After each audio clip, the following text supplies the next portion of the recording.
So we got to talk about Kaitlan Collins of CNN, who was just given a brutal reality check that when it comes to the MS-13 gang member who was allegedly deported to El Salvador by mistake, according to left-wing media, he's not coming back. Right. And in this video, we have, Donald Trump and the president of El Salvador sitting right next to him. Kaitlan Collins asked the question to Donald Trump that, what's going on with this MS-13 gang member? OK, and Trump and his team take turns just destroying her, and also the president of the United States. So you got Trump, you got Pam Bondi, you got Stephen Miller, you got Marco Rubio, and also the president of El Salvador giving Kaitlan Collins a reality check that the MS-13 gang member is not coming back. So let's hear what they got to say, and then I'll share my thoughts. Return the man who your administration says was mistakenly deported. The man who was mistakenly deported to El Salvador? Well, let me ask Pam, would you answer that question? Sure, President. First and foremost, he was illegally in our country. He had been illegally in our country. And in 2019, two courts, an immigration court and an appellate immigration court, ruled that he was a member of MS-13 and he was illegally in our country. Right now, it was additional paperwork had needed to be done. That's up to El Salvador if they want to return him. That's not up to us. The Supreme Court ruled, President, that if, as El Salvador wants to return him, this is international matters, foreign affairs, if they wanted to return him, we would facilitate it, meaning provide a plane. So will you return? So that was just round one. Stephen Miller is going to be next, and he's going to give share his thoughts on educating Kaitlan Collins on why this MS-13 gang member isn't coming back. And you are doing a great job. Thank you. Wait a minute. Can you just also respond to that question? Because, it's asked by CNN, and they always ask it with a slant. Because they're totally slanted because they don't know what's happening. That's why nobody's watching them. But would you answer that question also? Yes, gladly. So, as Pam mentioned, there's an illegal alien from El Salvador. So, with respect to you, he's a citizen of El Salvador. So, it's very arrogant even for American media to suggest that we would even tell El Salvador how to handle their own citizens as a starting point. As two immigration courts found that he was a member of MS-13. When President Trump declared MS-13 to be a foreign terrorist organization, that meant that he was no longer eligible under federal law, which I'm sure you know, you're very familiar with the INA, that he was no longer eligible for any form of immigration relief in the United States. So we had a deportation order that was valid, which meant that under our law, he's not even allowed to be present in the United States and had to be returned because of the foreign terrorist designation. This issue was then by a district court judge, completely inverted, and a district court judge tried to tell the administration that they had to kidnap a citizen of El Salvador and fly him back here. That issue was raised to the Supreme Court, and the Supreme Court said the district court order was unlawful, and its main components were reversed 9-0 unanimously, stating clearly that neither Secretary of State nor the President could be compelled by anybody to forcibly retrieve a citizen of El Salvador from El Salvador, who again is a member of MS-13, which, as I'm sure you understand, rapes little girls, murders women, murders children, is engaged in the most barbaric activities in the world, and I can promise you, if he was your neighbor, you would move right away. So you don't plan to But ask the for Supreme any Court's help to get him asking back?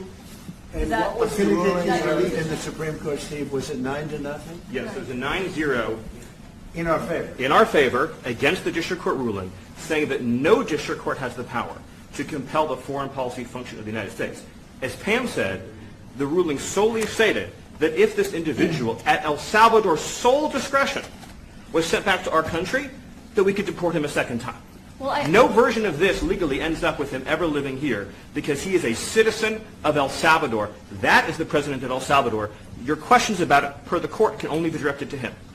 So you see how he set that up. He's letting her know that, hey, you want to, and that's what I was waiting for when I was watching this. I was like, all right, so the question, she should be asking the question to the president of El Salvador.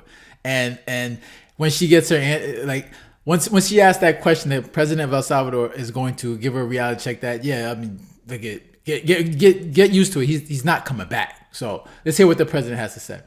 I asked ¿Usted lo President liberaría, Bukele, what is Presidente can President Bukele weigh in on this? Do you plan to return him? Well, I suppose you're going to suggest that I smuggle terrorists into the United States, right? It's always How can I smuggle? How can I return him to the United States? Like I smuggle him into the United States, or what do I do? Of course, I'm not going to do it. It's like, I mean, the question is preposterous. How can I smuggle a terrorist into the United States? I don't have the power to return him to the United States. But you can release him inside El Salvador. Yeah, but I'm not releasing. I mean, we're not very fond of releasing terrorists into our country. I mean, we just turned the murder capital of the world into the safest country of the Western Hemisphere, and you want us to go back into releasing criminals so they can go back to being the murder capital of the world? And that's not going to happen. Well, they'd love to have a criminal, released into I mean, there's a fascination. They would love it. Yeah. They're sick. These are sick people. Mark, do you have something to say about Yeah, I mean, Stephen outlined it. I don't understand what the confusion is. This individual is a citizen of El Salvador. He was illegally in the United States and was returned to his country. That's where you deport people, back to their country of origin. Except for Venezuela, that wasn't refusing to take people back, or places like that.